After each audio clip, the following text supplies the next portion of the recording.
with that said, let me introduce our first speaker, Dr. Rita Jablonski. She blends clinical research with clinical practice and offers persons with dementia and their caregivers the best of both worlds.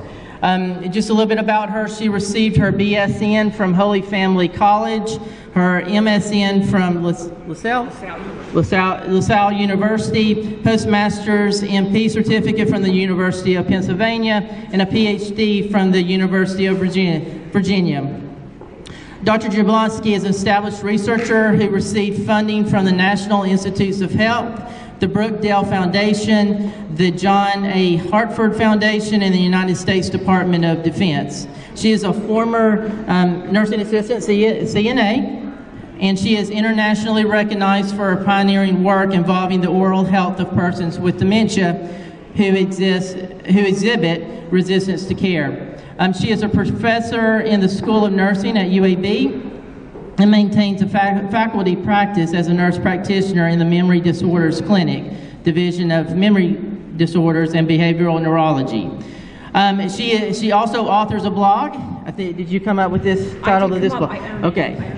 Okay, I got you. It's www.makedementiayourbitch.com. So I'll let her explain that. With that said, thank you so much for coming. Thank you. Thank you very much. Okay, I'll see if I can walk around. So I'm going to see if I can walk around with this. This might be pretty entertaining. Or I'll trip over it. Ooh, I found candy. All right, so thank you very much for having me. Can you hear me okay? And to be honest, about the website. A year ago, the website, its 1 year birthday is coming up at the end of August. I had clinic after clinic with family members. Well, the way we work at memory disorders is everybody sees the neurologist first. So one of my colleagues and dear friend, David Gelbacher, is following me. By the way, he hates following me because I'm such a goofball. But he can hold his own, trust me. So anyway, the way our memory care clinic works is new patients see the neurologist first. And the neurologist gives you the diagnosis. You have Alzheimer's, you have MIS, you have Lewy body. We don't know, we'll figure it out as it goes along. The dementias can be really deceiving. Once you get the diagnosis, then you see me or Matt Cooper. And we handle the behaviors, which is really what is, I think, the biggest challenge when caring for someone with dementia. Because the behaviors don't respond to how we've been programmed to handle things our entire life up until this point. So I had a whole roster of new people. I was supposed to end at noon. I saw my last patient at 2:30 in the afternoon. Reason? Everybody wanted all the information. And I could only do so much teaching in 40 minutes and help everybody. So I went home and said there has to be a better way. Thus, I started writing a blog. Because there are some good blogs out there like Alzheimer's Reading Room, but they're written by family caregivers with an experience of one. I had an experience as a family caregiver. I did care for a family member who passed away in 2014. Both my parents are showing signs of dementia, yay. In my dad's case, maybe it's insanity, we're not sure. His baseline, we think there's some stuff in there. But I wanted a title, a name of the blog, that empowered people. And I work with undergraduates, so I do all the slang all of the time. And then I attempt to use said slang. Hey, shorty, and they all look at me like, no, don't, just nod your head and go. So I chose this title, Make Dementia Your Bitch, because I want family caregivers to feel like they can take this disease and grab it by the throat and master it. That's the vibe I was going for. And I'm also a Yankee, and we love to swear, so. I'm also a tenured professor, thank goodness. When my department chair said this, she was not a happy camper. But everybody who is a family caregiver, they like this site. So I'm only putting it up there because everything I talk about today is on there. So if there's something you hear that you want, instead of me getting out copies of my slides and wasting paper, you can go on this site and find what you want to learn about. And I usually put up a new blog about weekly, and I have one called Why People with Dementia Say No, going up in a couple weeks. That's one of my favorites. Okay, everybody ready for the ride? So today we're going to talk about the behaviors. Oh, I also have a Facebook page, like doesn't everybody? But Facebook hates profanity, so I had to call it Make Dementia Your Big. So, why do we have the behaviors? The best way to explain the behaviors is to think about what's going on with the brain. The brain on the left, do I have, nope, okay. I thought there was a little lasery thing on here. Oh, nope. Ah, there it is. This is the brain of someone who died from Alzheimer's, any type of dementia. You see it shrunk, and you have a lot of space between the brain tissues. That is not supposed to be there. What you want is this brain. So because you have cell death and chronic brain shrinkage, that sort of explains a lot of the behaviors that you're going to see. So I have a lot of ways I teach family members to help them understand the behaviors, and also that's what the strategies are built upon. So the first thing I talk about all the time is the shrinking box. And can everybody see? Because I feel like I'm kind of like in the way here.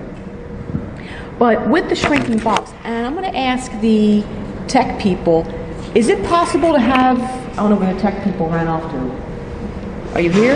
Okay. I didn't realize we had a portable. I'm going to see if they can do the portable mic so I can walk around because I feel trapped here. Yes. I'm 5'2", so you can like barely see me. I should have asked before this. Can you make this work? I didn't want to start turning it on and causing. That's actually connected just to the camera right there. Oh, phooey. Okay. Well, thanks. Not a problem. Okay. With the box, when we make our memories, we put all our memories in our brain. And the brain works like a storage container. So the memories from my childhood, they're way at the bottom of the box. What I just had for breakfast or the conversation I just had with Vance, that's at the top of my memory container. And right now, I think my memory container has more room for more stuff. However, should I have dementia and my brain starts to shrink, a couple of things happen. As the brain shrinks, the memories at the top fall out. That's why people with dementia literally move backwards in time. They forget their abilities in the reverse order they learned them. So if I were to start developing dementia, the last thing I learned was how to use my iPhone 5. I haven't even tried 6, 7, or 8, and I'm not going to. Okay? Sorry. I might eventually get the bigger one so I can see my screen, but once I learn what all the apps are, I get really upset with the new operating system. And then, because I use my smartphone as my pager and also my security device to get into my charts, it means I have to not have email for 3 days while UAV IT installs all the magical programs onto my iPhone. And it's a hassle. It's not the end of life. Windows 10, because everything moved. Alright, so the first thing I would lose is Windows 10 and my iPhone. I probably wouldn't be able to do my banking. Now, if I went into the clinic, I may function for a while and no one may notice because the stuff I do in the clinic, I've been doing for decades. So I would probably be okay, but when it came time to chart in the computer, that would be a mess. So I might compensate. And as my brain keeps shrinking, that's when I'm going to forget what you told me 5 minutes ago. Because the other thing that happens is as the cells shrink, your brain chemicals drop.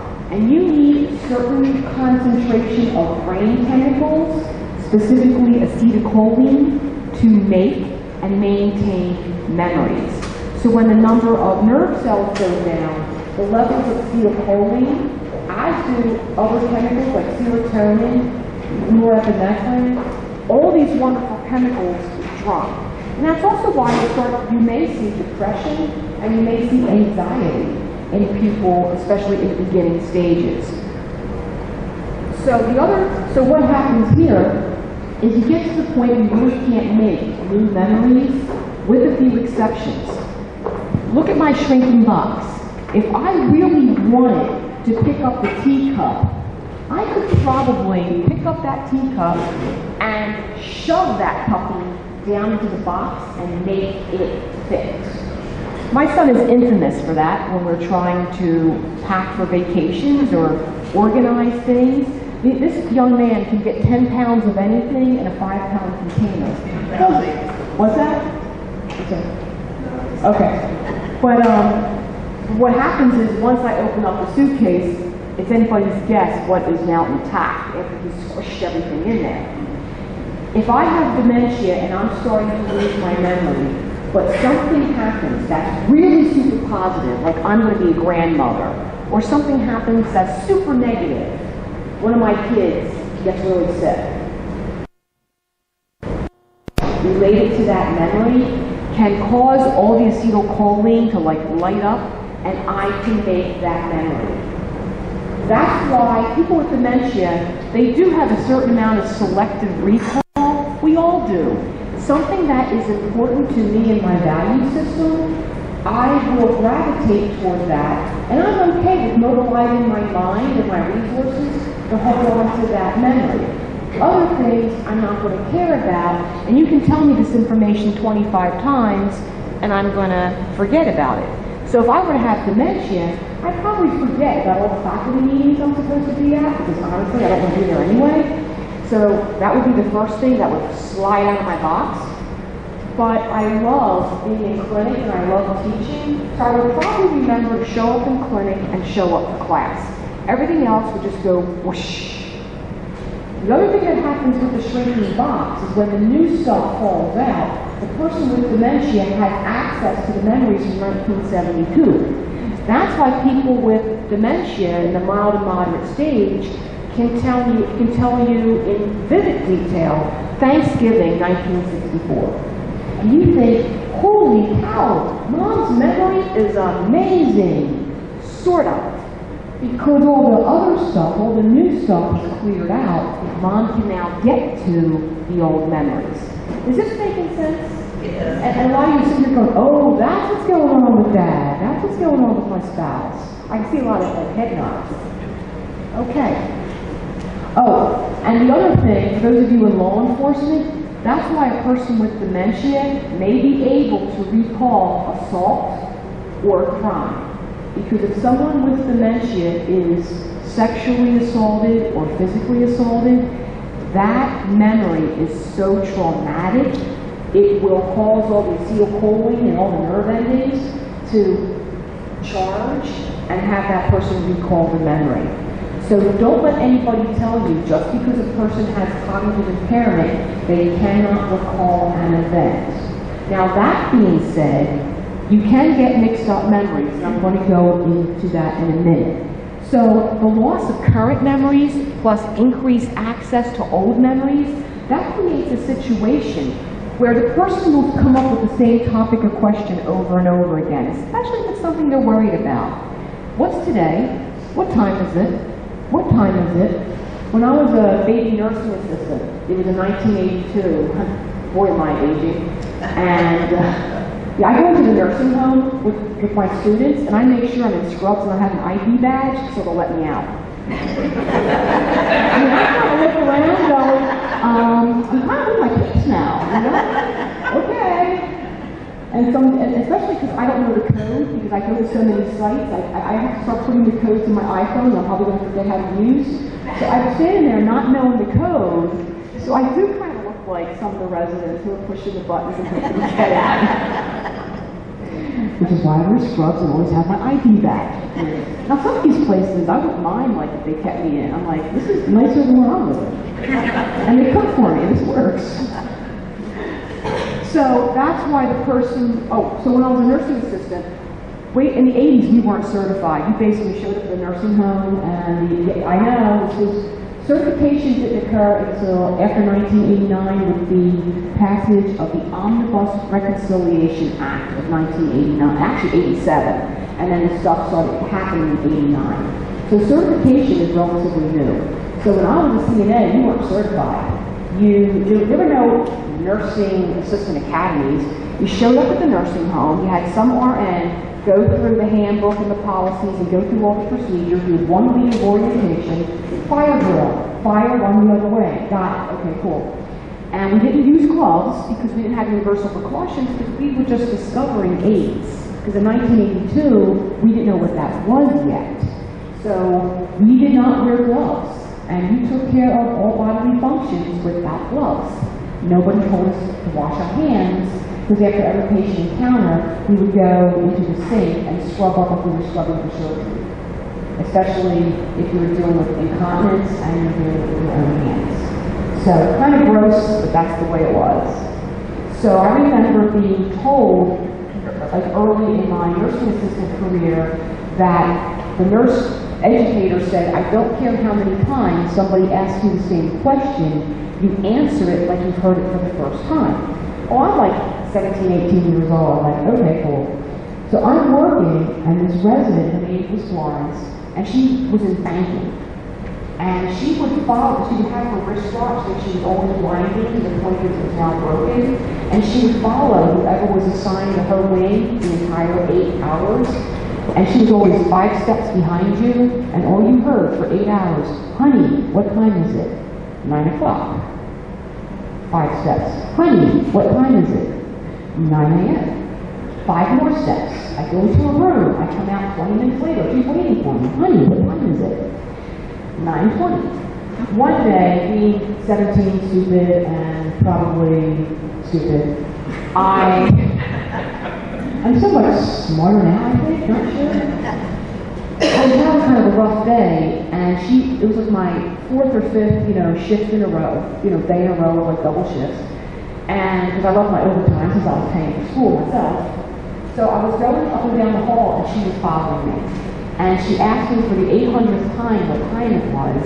And I kind of got impatient, and I said, well, smartly, 20 seconds since the last time you asked. That's not the appropriate response, just so you know, but I was just venting.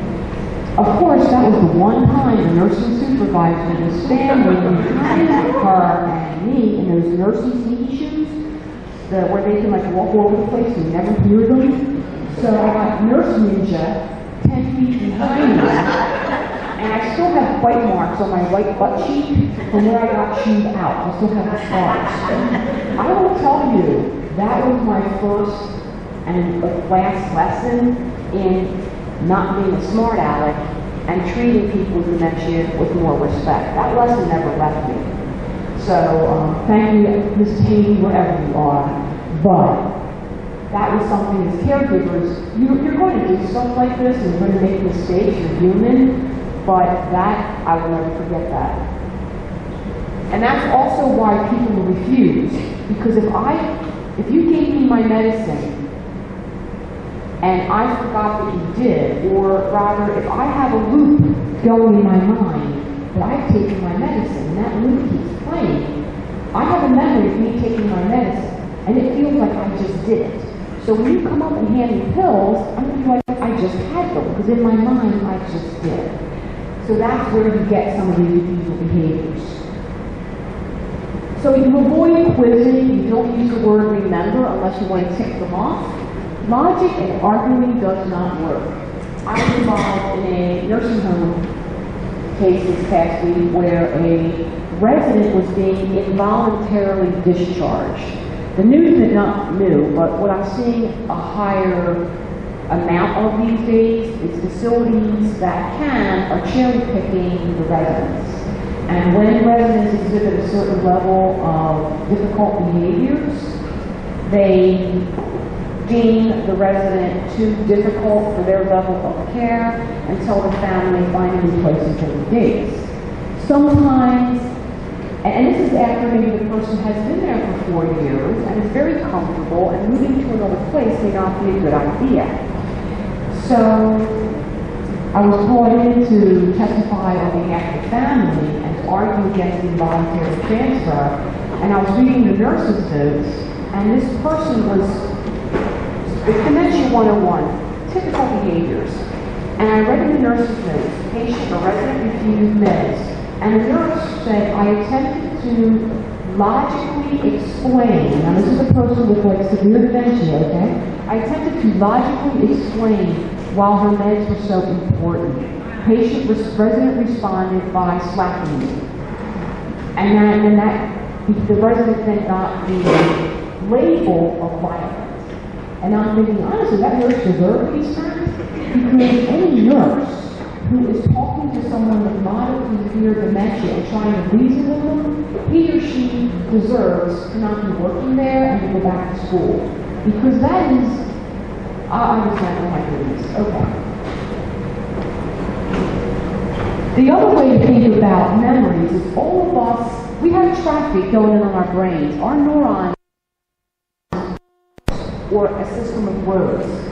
So when I first get up in the morning and not too much is going on, this is probably what my brain looks like. The thoughts are going back and forth, but they haven't gotten too crowded yet, okay? My one went off 5 minutes ago. I'm just deciding, you know, if I'm going to hit snooze, if I'm really going to get up.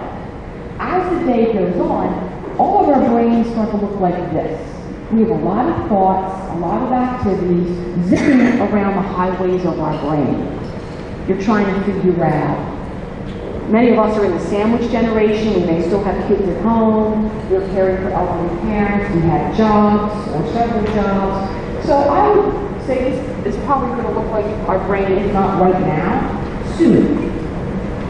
If this happens to a person who has dementia, you run into this issue. As the nerve cells die off, some of the networks and the roads are gone. There are washed away.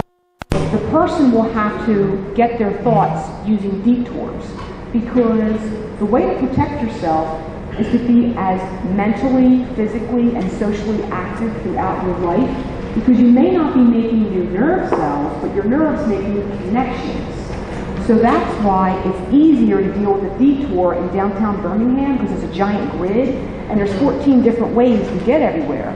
Out here in Alabaster, you're on 119, there's a wreck, and if you're 10 miles between crossroads, you're stuck there. You don't have a lot of options for detours. So that's why people who may not be talking, if they hear music, will start to sing. Because the music follows a different neural pathway and gets to a memory through a detour route or a back door.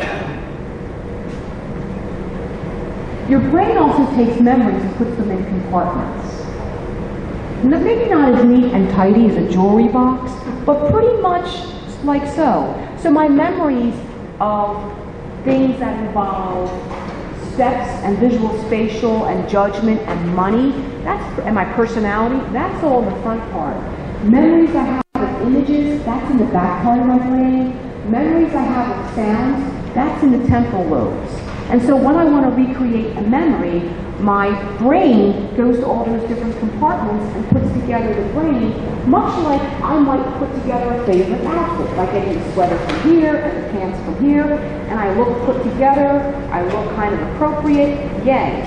But what happens in dementia, regardless of the type, is the nerve cells, as they break down, the compartments start to break down, and the memories start to get all mixed up. So basically, your logical, orderly filing system of your brain turns into my son's bedroom.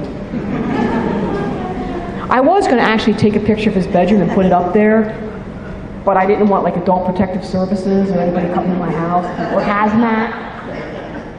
I mean, it's like anything missing, we would go to Mark's room, because when he does laundry, you know how the one sock winds up in the dryer? He takes all his stuff, and his definition of putting things away is putting them all in a pile on the edge of his bed, and all the objects he's not sure he throws on his dresser. So I periodically go into his room and find all my dish towels, a sock, and other random things off his dresser. And the dog enjoys his room, so you have his unmade bed with the dog lying there, piles of clean, I think, laundry. At least he has an internship this summer. He actually had an internship with the FBI, which I was pretty shocked. I mean, I guess he hid all his social profiles in mine. So true story, I mean, I was like, okay, so you got an internship with the FBI, that's awesome. And then he said, well, you're not supposed to be telling people, as I tell like a whole bunch of strangers. And I said, hey, Slick, it's considered public knowledge. You know, he's like, I know, but I said, you're an intern. You make coffee, empty trash, and he spent 8 hours shredding paper. I said, dude, I think you're safe. I don't think like the Russian mafia is going to try to contact you. I mean, I know I'm going out on a limb here. So, but you know, he's 20, going to be 21, so I have an internship with the FBI. He's so silly. So he is taking care of the clothes he had to go buy because he has to wear nice slacks, dress shirt, no tie. He did the first day, I won't even tell you that story. And he doesn't have to wear a suit jacket. So because I bought him some clothes, but I said you buy the rest, the clothes he bought is in the hanger, hung, pressed, versus everything else. And where am I going with this? Memories and things that mean a lot to the person with dementia may receive better care than other memories. It's because the value system is attached. So the other thing to think about, ever notice that people with dementia, I hear this all the time. Dr. Powers, one of my colleagues, he calls it the S&M diagnosis, stubborn. A lot of times people with dementia get really stubborn and really cranky, especially as the day goes on. This is why. Let's say this is my department. I run a business, and these are all my employees, and they're all awesome employees and kind of cute. When I have my full set of staff, everything runs well. Phone calls are answered, appointments are kept, stuff goes out the door, no mistakes, very few, life is good. Well then, 1/3 of my staff decide to go back to Dr. Evil, or whatever the dude's name is, and I only have 2/3 of my staff. Well, because I have 2/3 of my staff doing the work of a full department, everybody has to work harder. People have to take on duties that may not have been their strong point. By lunchtime, mistakes are getting made. Phone calls are being missed. My workers are irritable and cranky and yelling at each other. As the shift goes on, by 5 o'clock, no one's talking to each other. They go home, they rest the next day, they're still not at 100%. This is what happens in your loved one's brain. As the nerve cells die off, the ones that are left are trying to do the work of all the ones that died off. And cells, parts of the brain that never were responsible for certain tasks like writing, the brain recruits and tries to make those cells take on new abilities that they never were programmed for. Eventually the cells can learn, but it may take a long time, or they may learn partially, which is why in the mild to moderate, you might see some plateaus, and you may see the person compensate in a way, or rely more on lists, or figure some ways out. It's because the healthy parts are trying to keep the mind and the body running. So that's why people with dementia often appear new or crowded or very taxing social or work situations. They start to get lost because I've had the experience, for a variety of reasons, of having lived in probably 5 different houses in the past 7 years. And I'm now in my 7th place in 5 years. I am still reaching in the wrong spot for the switch for my kitchen light, because my map of my house is 2 houses ago. I'm hoping, and by the time I figure out this house, I'll be moving into, I'm getting rid of the kids, and I'll be in a nice little condo, like 1,200 square feet in Birmingham, by myself, no kids, yay. Looking forward to that. And then I'll remake my map. So as people with dementia move backwards in time, if they've been in the same house for 40 or 50 years, they're compensating. If they went from one house to maybe a nice little garden home 5 or 10 years ago, you're going to notice more getting lost. Because as they move backwards, they may be going after the map from the previous house.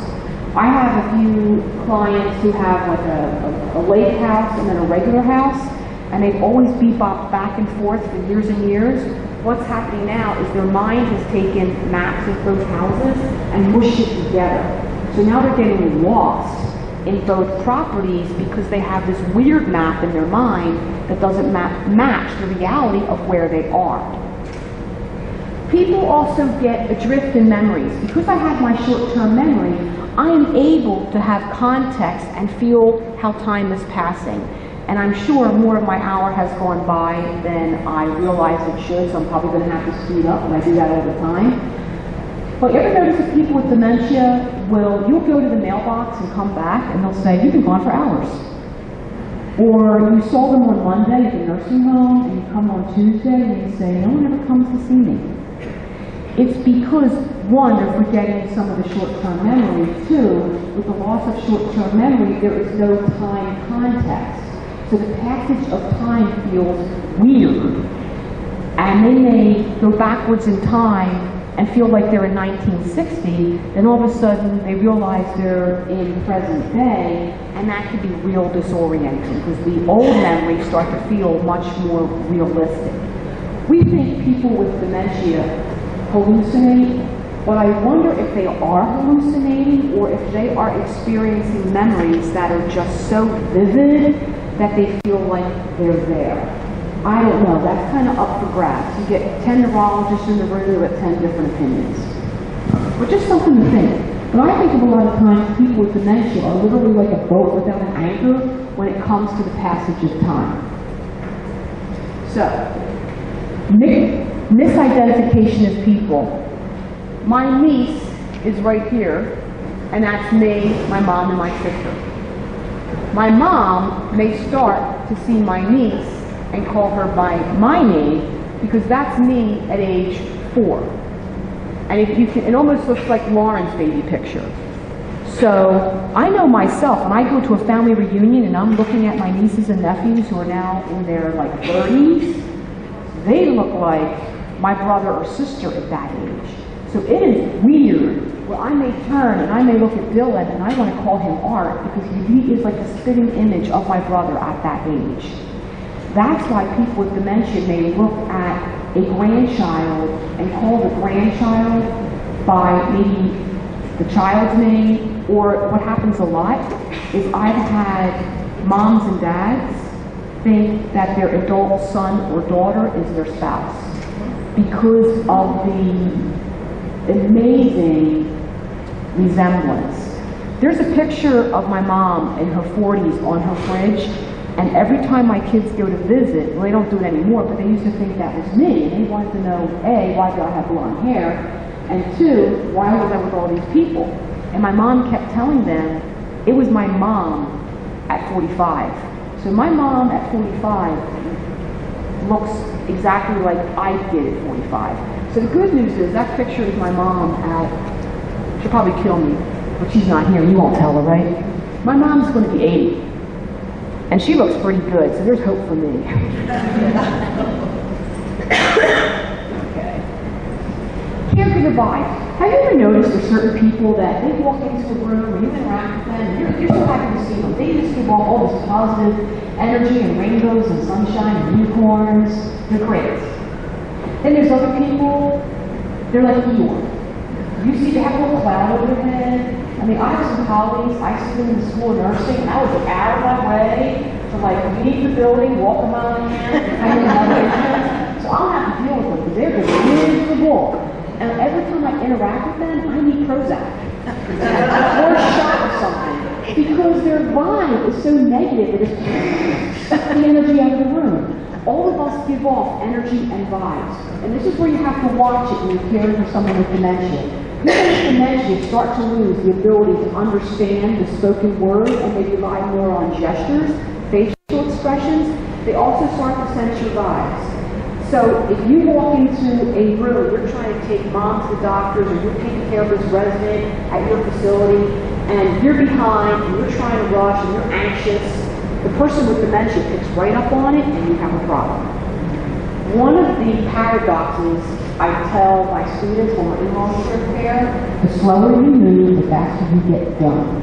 I mean, I don't mean like stop and watch 10 minutes of TV, but I mean when I work with someone who has dementia, I act like I have all the time in the world. I'm still being efficient, but if I watch my vibe and I'm chill, they tend to be chill, and we're not like arm wrestling through mouth care. So, this is usually the point, you know what's coming, I'm not going to do it. This is when I came in, Vance is like, hey, I can stand up and do your talk. I said, oh, because he's heard it thousands of times. I said, yeah, well, I have some new stuff. See, I have a couple new things. Thank you very much. But this is usually the point in the talk where I, okay, how many of you jumped? A couple. One of these days, I'm going to have to like bring out the automatic defibrillator, and that's going to I am CPR certified. Just ask again. So I can help you. What I did is when I jumped at you, I activated your automatic nerve alarm system. Your freeze, your fight or flight mechanism, all of us have that automatic fight or flight. Actually, there's a freeze component in there too. That's so we can react to a threat, a perceived threat, immediately.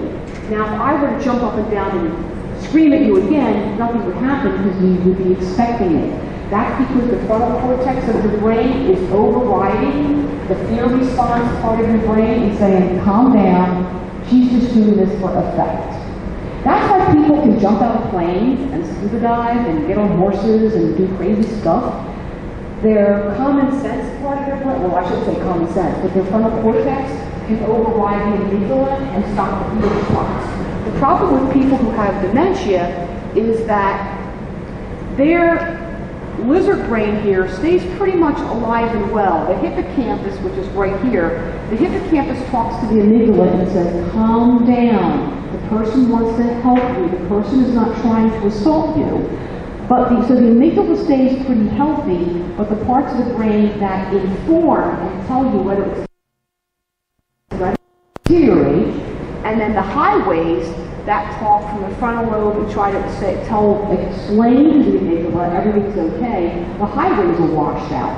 So as people become more and more cognitively worse, their perception that everything is a threat goes up. That's why all of a sudden, in the middle of dementia, I'm not taking a bath, don't take off my clothes, you go to wash somebody and they're pushing your hand away. This is also why sometimes people with dementia may report a sexual assault. Or I had one lady, I was trying to wash her privates, and she started screaming that I was raping her. And now, I have like another person in the room, so obviously I have a backup. No, I wasn't sexually assaulting the person. She was perceiving the washcloth in my hand as invading her private space. So that's when you have to be careful when someone with dementia may make an allegation. You don't want to dismiss it, but sometimes people with dementia misinterpret intimate care as an assault. That's why people with dementia won't let you brush their teeth. And I've made a whole career out of figuring out ways to brush people's teeth with dementia. But the bottom line is some of the care we have to provide may be perceived as an assault or as a threat. Is this making sense? How many of you are encountering this in your own lives, either with a family or with someone you're paid to take care of? It's pretty common. And I have how to handle the care refusal, so application time. Okay. Rules of dementia land. The meaning of time changes, which we talked about. Logic does not work. Watch your vibes. Respect the adult, and I'm going to talk about that in a second. And behaviors are a way that the person with dementia is trying to make sense out of a crazy environment. One of the first books I ever had to read was Alice in Wonderland, it was Alice Through the Looking Glass, which was the original title. What a whacked up, I never liked that book. And then I found out, I think Lewis Carroll was like on drugs when he was writing it, or he was doing social commentary, I don't know. But to this day, those Alice in Wonderland movies, and now that they had Johnny Depp in it, to me has a certain like creep factor. Just saying. So I think having dementia is a lot like being in an Alice in Wonderland where stuff is just bizarre, and you all are crazy. And I'm trying to make sense out of the world. Up is down, down is up, and I got some crazy cat literally talking to me. So general caregiving strategies. Remember I said talk to the person like an adult? There's something called elder speak. It's when you talk baby talk. Okay, Mrs. Smith. Oh, they don't even say Mrs. Smith. Okay, Louise, we're going to give you a bath. One of the things I notice is as I get older and I have to interact with younger clinicians, I had a physician in one of the, sometimes I just go to the resident clinic because I need an appointment and I just want to get in and, you know, no one really wants to see a medical resident. I don't care, especially if I already know what's wrong and I just want a prescription, which takes them off because, anyway. So I go into one of the ladies' clinics or something like quick and dirty, and I get this resident who I think I have scrubs older than this child, and he comes over to me, and he has no idea who I am, and he starts doing the elder speak. Okay, Mrs. Jablonski. And all of a sudden, I wanted to take his stethoscope and strangle him with it. And I'm thinking, oh my goodness, maybe I need anger management. No. What was happening is, I am an adult, and this young clinician, this young beginning doctor, I started to call him baby doc. So baby doc is learning, that ticked him off. I said to him, listen to how you're talking to me. You're talking to me like I'm an idiot.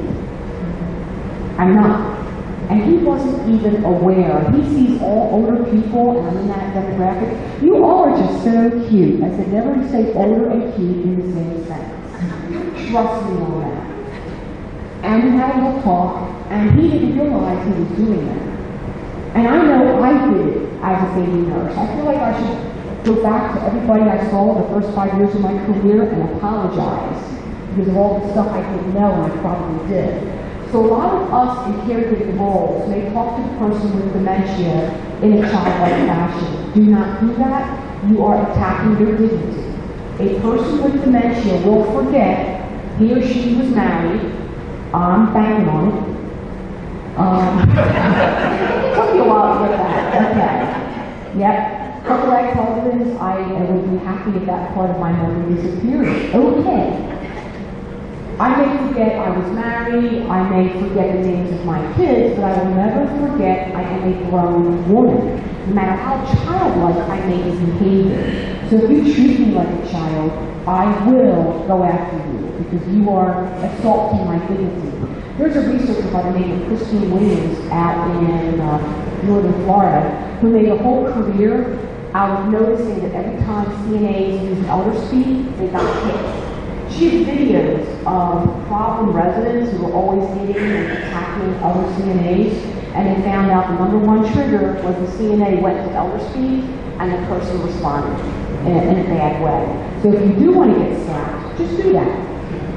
You want to speak with a lower pitched voice because as we age, we lose the higher frequency hearing. My kids, for a while, there was these cell phone ringtones that were marketed as adults couldn't hear it. So the kids would have them on in school so they could hear each other's texts, but the teacher, if the teacher was like 35 or older, wasn't hearing it. So my kids tried it at the dinner table except with the dog, right?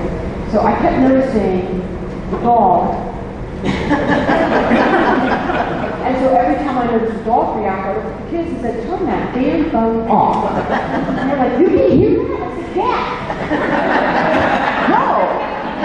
I'm a parent. I gotta be smarter.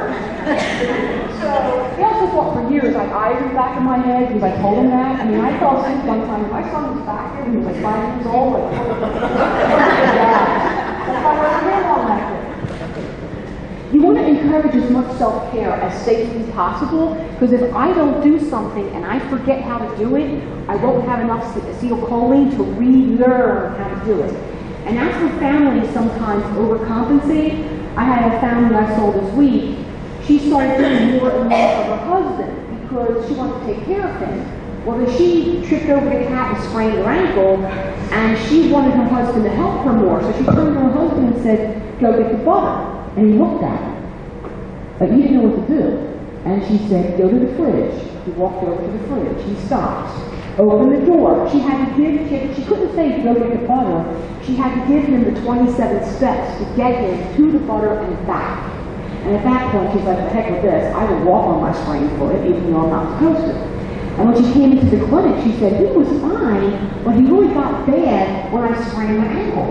I said, no, he's been getting bad. You never put him in a position to do things you thought he could do. And I didn't want to say to her, because you did stuff for him, you forgot, I didn't make her feel bad. But that oftentimes is what happens, because it's so much faster if I do it. So you want self-care to be done as much as possible. Use one-step respectful commands.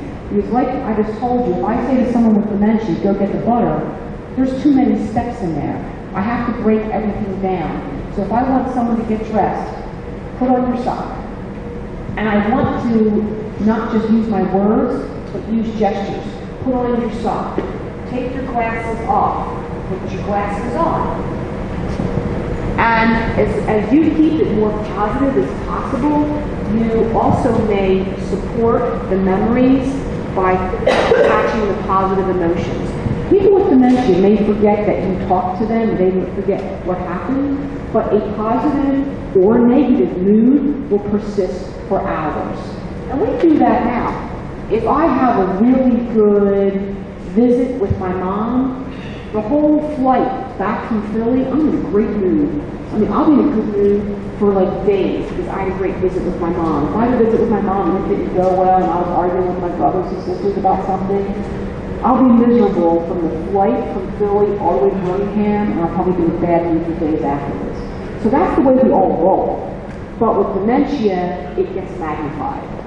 So when you are working with someone with dementia, if you want to prevent a care refusal, one technique is called chaining. Excuse my back. And what happens with chaining is you start the activity and have the person finish. It's like you're priming the pump. And my nursing assistant is also using gesture and pantomime. Instead of saying opening your mouth, she's like, ah, and she's doing it. By the way, someone asked me the other day with my mouth care studies, do you use electric toothbrushes? I said, I tried it. But a lot of people, when they move backwards in time, they forgot how to use an electric toothbrush. And I had too many situations where the people would pull the electric toothbrush out of their mouth, and you would have a total spit show. I mean, the brush is going like this, and all the toothpaste and saliva is like on me, on the wall. So, you know, we stopped using electric toothbrushes. But if the person will maintain the use of the electric toothbrush, that's great. I just thought I'd throw that in there. Bridging is when the person with dementia may start to refuse care, and what you can do is you can have them hold an object that's related to the care, because what happens is the person who is holding the object, it kind of goes through the detours and it tells them what's going on, and they will start to fight less for the activity. And what works on Monday may not work on Tuesday. Now, distraction, we literally had a lady who would only brush her teeth, and we sang I've Been Working on the Railroad. And I had her brushing her teeth, and she started to sing, and I was afraid she would choke, so I stopped singing. She took her toothbrush out of her mouth, and hit her head with it. Back in her mouth, and so, and of course, this stuff always happens when I have like students standing there, and tuition, $5,000, books, $1,200, seeing your full professor faculty getting bopped in the head with a toothbrush. So, hand-over-hand technique, that works really well. A lot of times when we're trying to guide people with dementia, we start to pull on them, or we start to do something. If you take their hands and put it on your hands, and you do the care, you tend to get less fighting. Also, when I'm trying to move someone to the toilet, I will actually have them hold on to my wrists. I will walk backwards, so they're kind of pushing me forward, and that works better than me dragging them. None of us like to be dragged. If you try to pick me up, I'm going to resist. So, other things that can help avoid refusals, consistent schedules. Schedules become a memory aid.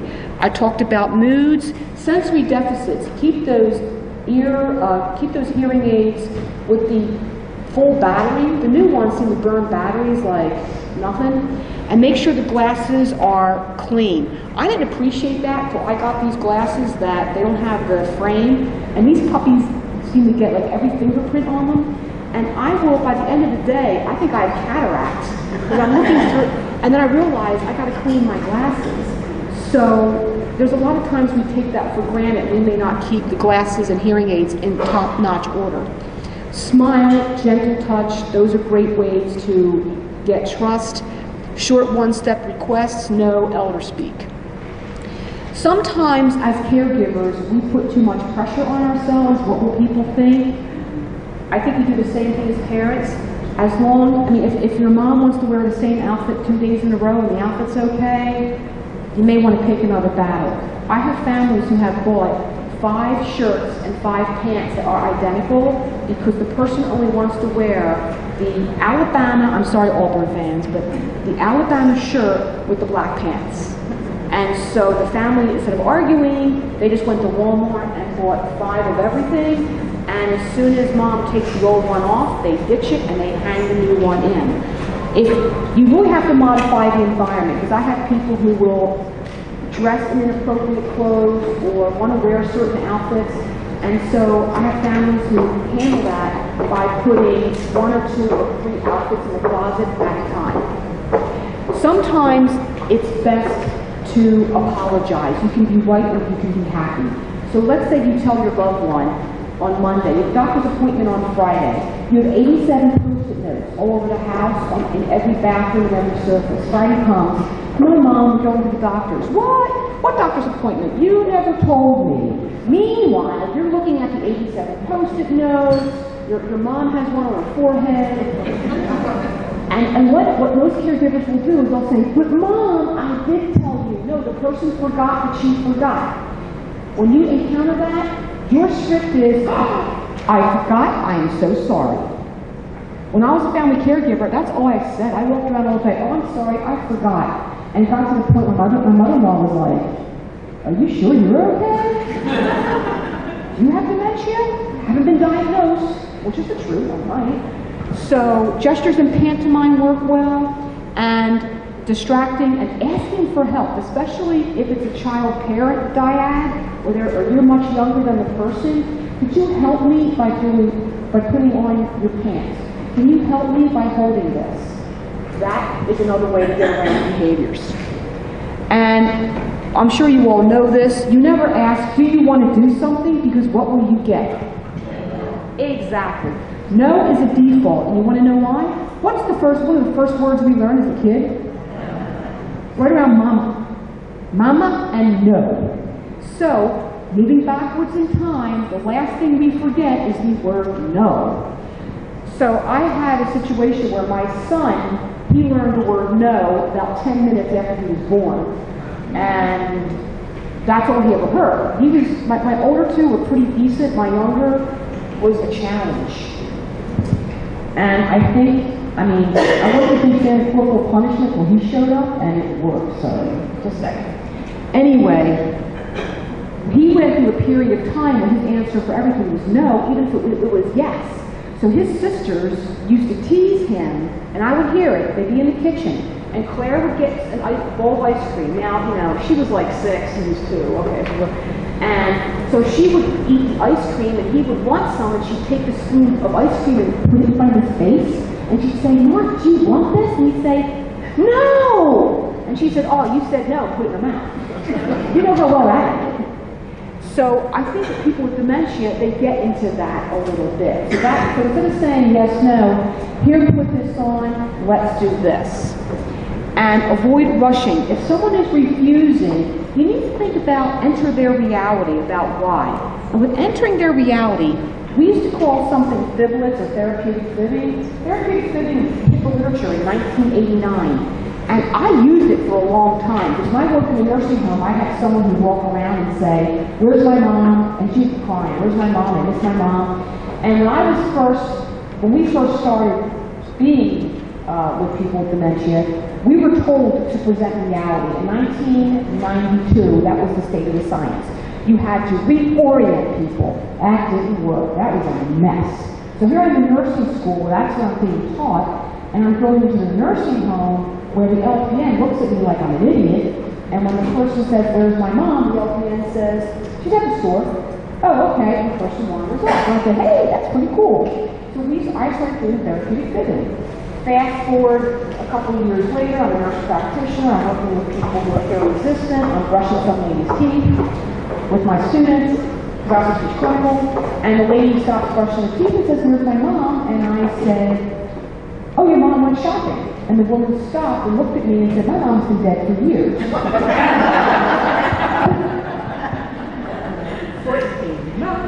And that's when I learned therapeutic fibbing was a bad idea, because you never know where the memories are going to bubble up, you don't know what's going on, and a lot of times when people speak, they speak symbolically. So the person with dementia may be saying, where's my mom? But the person is trying to say is, mom equals safety and love.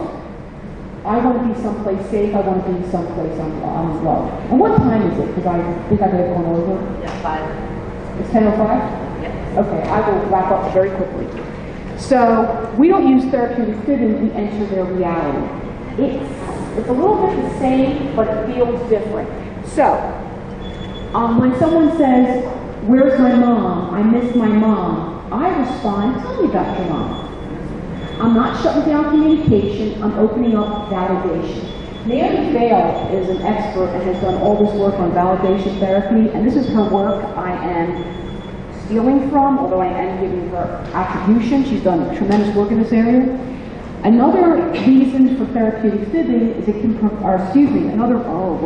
another reason for entering their reality is it can provide a reason.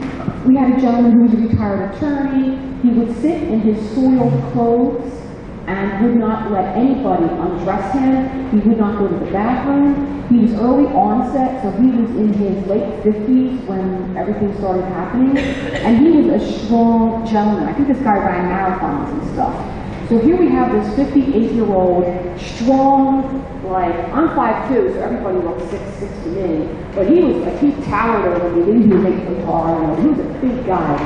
And it was hard for me to work with him to get him to do anything. And I tried every trick in the book. One of my students realized, because he was a retired attorney, she looked at him and said, the judge is waiting in chambers. Let's get ready. The man ran into the bathroom. And I said, how did you know to do that? Well, she came from a whole family of attorneys, and she learned from an early age you never keep the judge waiting. Now, she never said, the judge is waiting for you. She said the judge is waiting in chambers, and that tapped into his reality. And I'm sure somewhere in the universe there's a judge in chambers waiting for dinner, waiting for an attorney, waiting for you two below, don't know. So if you don't feel like you're lying, you're not giving off a bad vibe. And that became how we got him to do everything. The judge is waiting in chambers. That became part of his care plan. So bathing can be a big problem. Sometimes people refuse because they're nervous about getting in and out of the tub because they're afraid they're going to fall. Sometimes it's the water that's sticking them out. So I generally recommend taking a shower chair, and if you're going in and out of the tub, you can put a seat, half in, half out, so that people can sit and swing their legs over. If you're using a shower, have a chair there. I use the handheld one, start with the feet, work up. If washing hair is a problem, save it for the weekly salon. Because that is there's a whole group of women in my mom and my aunt's demographic. I don't think they ever washed their hair at home. I think they only got their hair done at a salon.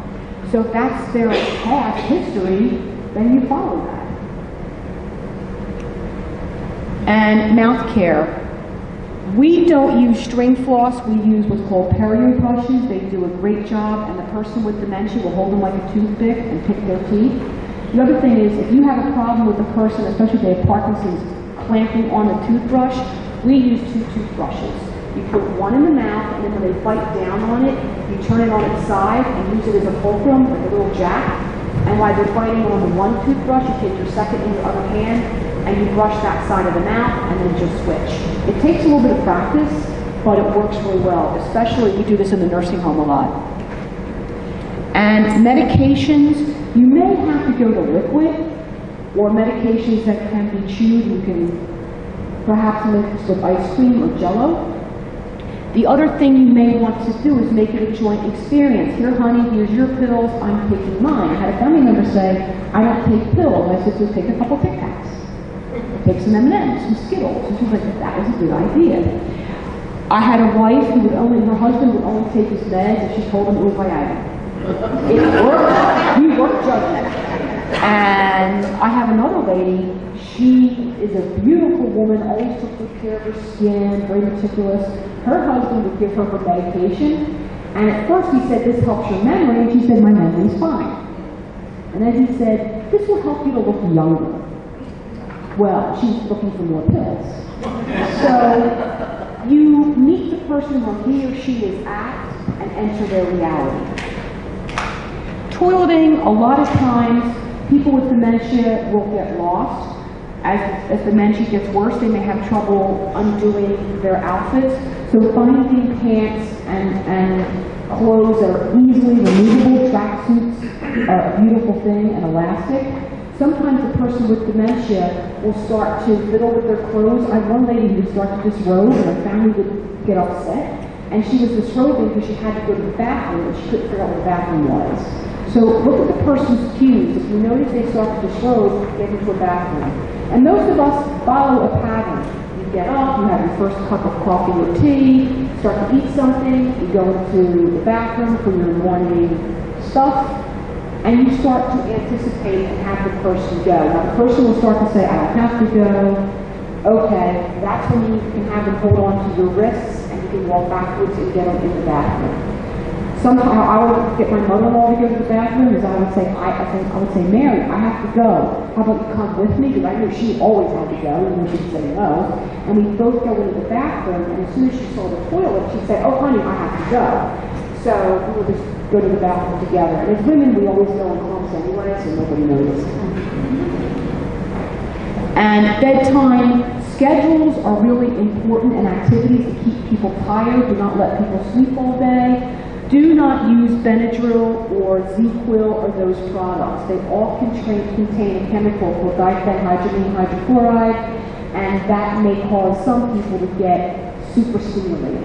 So you'll have the opposite effect. So when you have people, it's time for bed, no, I don't want to go.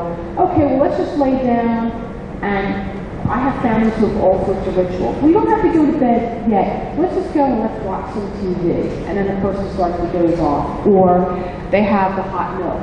You have to watch the glass of wine, because I had a few people who would have a glass of wine and forget and go to have another. And alcohol can mess up your REM sleep and cause you'll fall asleep and wake up a couple hours later and be stimulated. So if the person has the nightcap of wine and it works, that's fine. But if you're starting to run into problems with that, you can switch to grape juice. I had one family, they took the wine bottle and emptied out the wine and put the sparkling grape juice in there. And to this day, she drinks her glass of wine and thinks it's that. It didn't work for another person, because the other person was like, this doesn't taste like wine. So then the family did that. And melatonin is really helpful. We use that a lot. I love melatonin. So, any questions? Okay, well, thank you very much for your time.